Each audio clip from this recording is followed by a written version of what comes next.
Seharusnya kau ikuti nasihat mereka. Keras kepala. Apa akibatnya? Lihat ini. Sampai jadi jelek begini, masih saja pontang-panting. Kau sih terlalu menuruti gelora jiwa mudamu yang menggebu-gebu dan kurang pertimbangan. Penuh gairah memang, tapi tak logis. Coba kalau imajinasimu dulu tak mengawang-awang, tak akan sesulit sekarang keadaanku.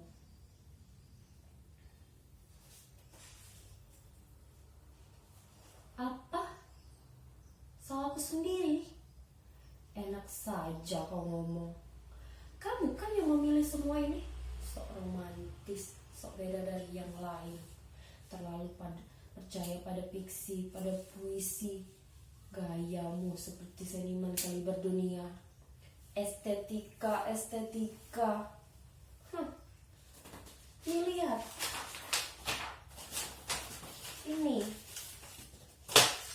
Kamu sangka ini bisa semua ini membuatmu meraih apa yang kamu impikan?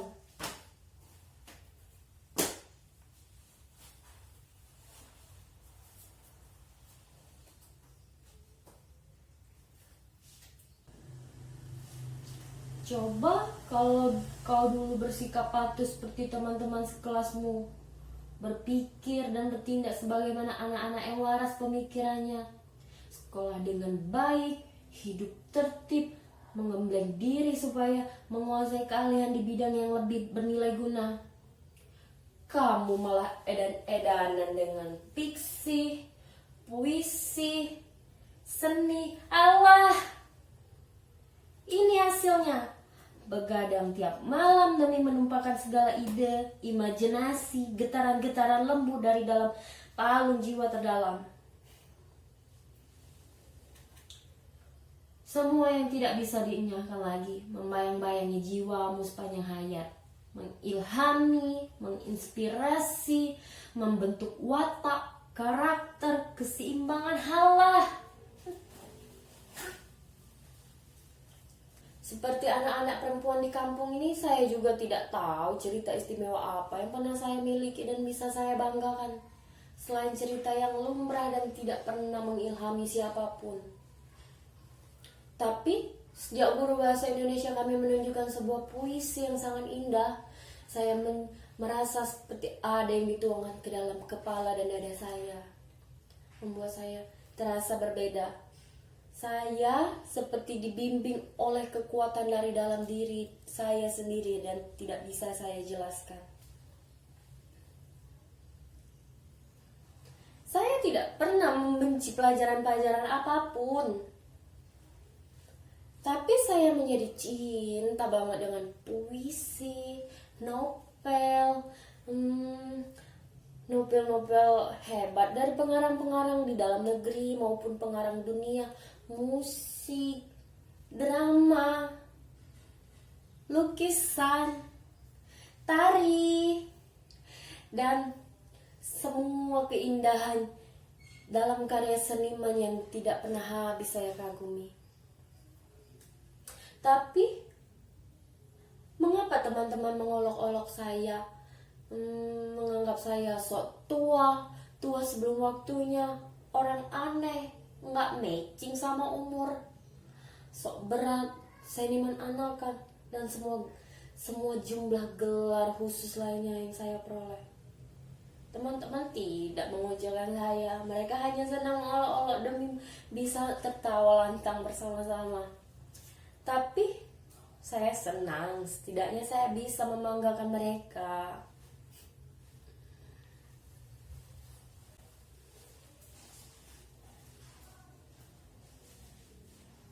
Apa? Aku yang mengacaukan hidupmu. Aku yang mengakibatkan nasibmu yang selalu kau keluhkan itu. Hei Nona. Oh, maaf. Kau masih Nona atau sudah Nyonya? Oh, masih Nona. Hah? Nonsense. What? Separuh Nona, separuh Nyonya. What the hell?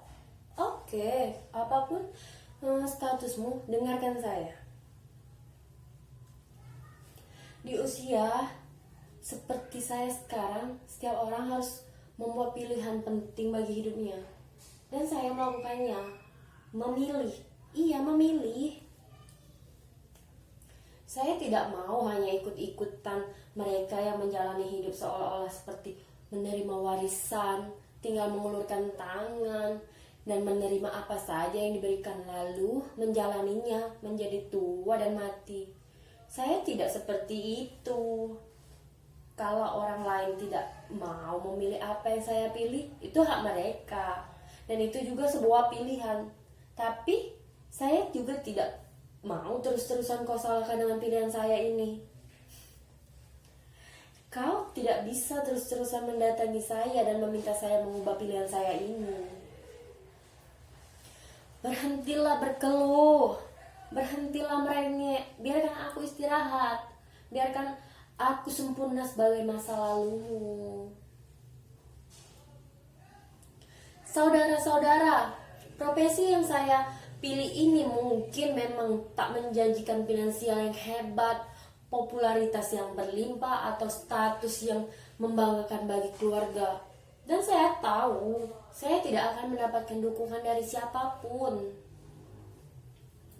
Mungkin mereka tidak akan menghalangi saya karena saya memang keras kepala, tapi mereka pun tidak akan menunjukkan dukungan.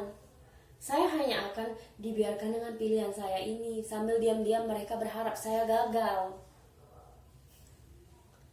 Sehingga mereka bisa mencibir dan menunjukkan ke depan muka saya bahwa pendapat mereka lah yang benar.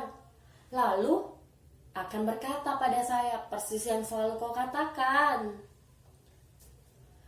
Kapok, makanya jadi anak jangan ngeyel. Benar kan Piribus, bagaimanapun jadi PNS itu pilihan terbaik. Sudah banyak contoh, jadi profesi sepertimu itu mesti siap susah. Kok malah nekat? Kalau sudah begini, siapa yang bisa menolongmu? Kalau saja kamu mau melanjutkan kuliah, minimal kamu punya ijazah S1 untuk melamar kerja.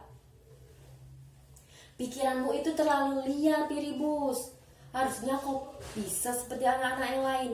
Beres SMA, nyambung kuliah, sudah sarjana, cari kerja, menikah, bahagia sampai tua, mati, lalu masuk surga. Itu yang paling benar.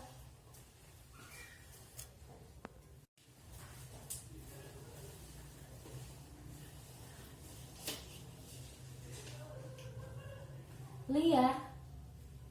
Saya tidak liar.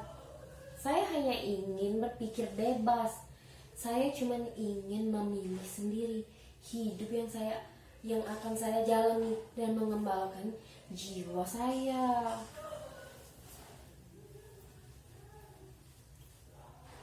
Saya cuma ingin memilih sendiri hidup yang akan saya jalani dan saya kembangkan, menggelorakan jiwa saya. Mengapa sebuah pikiran bebas harus selalu dicurigai dan dianggap bahaya? Mengapa seorang anak SMA dianggap tidak patut punya pandangan yang melampaui usianya? Apakah seorang remaja hanya pantas berpikir mengenai hal-hal remeh sebab berpermukaan? Mengapa seorang anak remaja tidak suka dengan film dan novel-novel percintaan yang cengeng dan lebay dianggap aneh? Apakah seorang perempuan seusia saya akan jadi sinting hanya karena menggemari puisi dan sastra? Apakah cita-cita yang dianggap benar itu harus selalu sesuai dengan standar kehidupan orang banyak?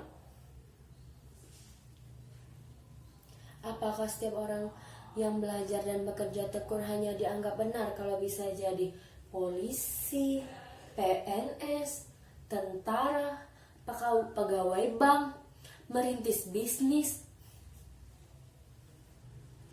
Di luar profesi-profesi yang dianggap menjanjikan itu, orang akan dianggap gagal atau keliru. Apakah menjadi seorang anak remaja sama artinya memenuhi kepalamu dengan tempat nongkrong yang asik, mengumpulkan banyak-banyak pertemanan di medsos, gonta-ganti status FB biar up to date setiap harinya? Berapa kali sudah ganti pacar atau masih jomblo? Selfie di mana-mana, lalu mengeditnya dan memajangnya jadi foto keren. Saya tidak membenci itu. Saya hanya tidak rela kalau hanya itu isi batu kepala saya. Saya hanya ingin terlihat dan menjalani hidup saya dengan cara yang berbeda. Saya hanya tidak ingin hidup saya terpenuhi dengan buih. Saya hanya ingin bergelora, digerakkan oleh tenaga yang amat dalam dari dan murni dari dalam diri saya, terus-menerus terilhami.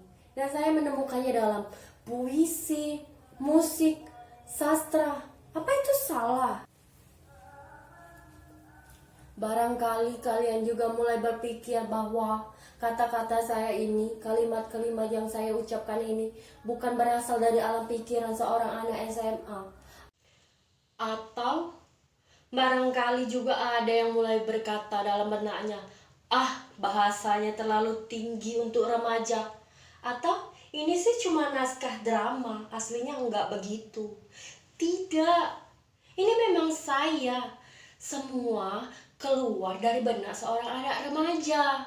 Kalau banyak di antara kami hanya mengerti bahasa yang gampang dan selalu kesulitan mencerna bahasa yang sedikit berbobot, itu karena memang banyak yang diberikan kepada kami terlalu banyak sampah. Beri kami kalimat-kalimat yang kuat, yang bisa menggedor jiwa kami, agar kami tak bersusah payah mencernanya.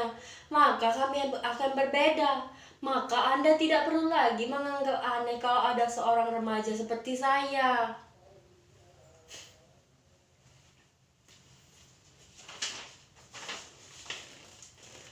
Di antara pokok-pokok kladartis, jalan terpecah dua.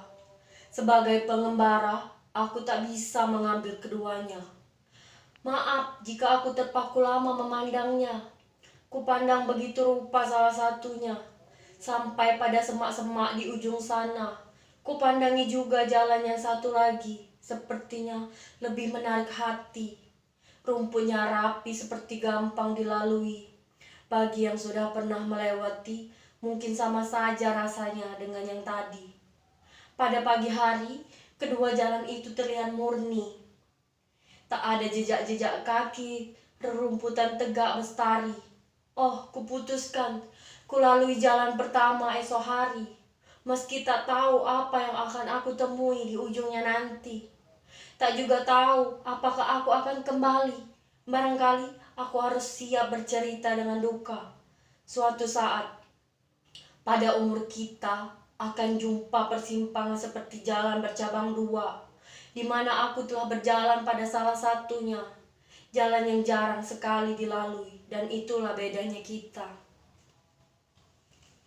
Itu tadi, jalan yang tak ditempuh. Karya Robert Frost.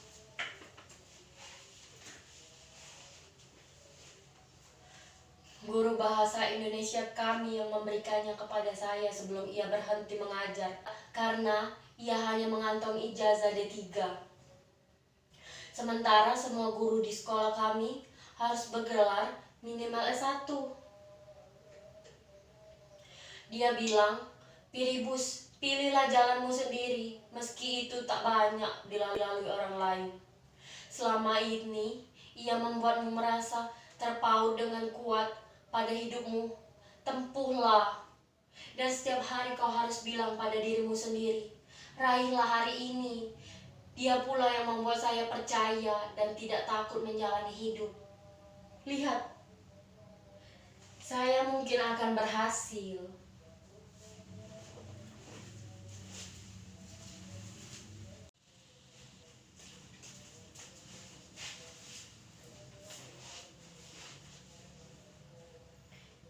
Hei Piribus, dengarkan saya. Kau sudah gagal, Piribus. Kau lihat, saya sudah gagal. Kalau saja Piribus kau tidak memaksakan guru bahasa Indonesia kau untuk menjelaskan makna dari puisi itu. Kau tahu, kau tidak akan keracunan ilham seperti itu. Kau menyedihkan, Piribus. Kau berusaha terlihat estetik, beda, unik. Padahal kau melupakan dirimu sendiri.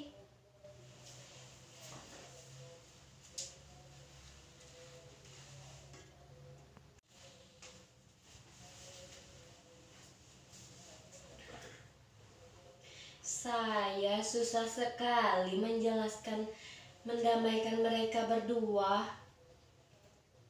Mereka terus-terusan bertengkar, padahal cerita ini harus saya bereskan besok. Pihak penerbit sudah memberi deadline. Jujur saudara-saudara, saya sangat kewalahan dengan profesi ini. Sudah 10 tahun saya mendalami profesi ini. Tapi mau bagaimanapun ini sesuatu kekuatan saudara-saudara. Memberikan pendapat cuma saudara-saudara. Saya bersyukur kalau saudara-saudara mau memberikan pendapat atau ide-ide mengakhiri konflik dari cerita ini. Oh iya, saudara-saudara, cerita ini saya ambil dari kisah hidup saya sendiri. Sebelum saudara-saudara memberikan pendapat atau ide-ide dari cerita ini, saya mohon diri dulu. Karena anak saya yang paling kecil mau segera tidur. Dan saya harus membacakan dongeng untuknya. Saya permisi.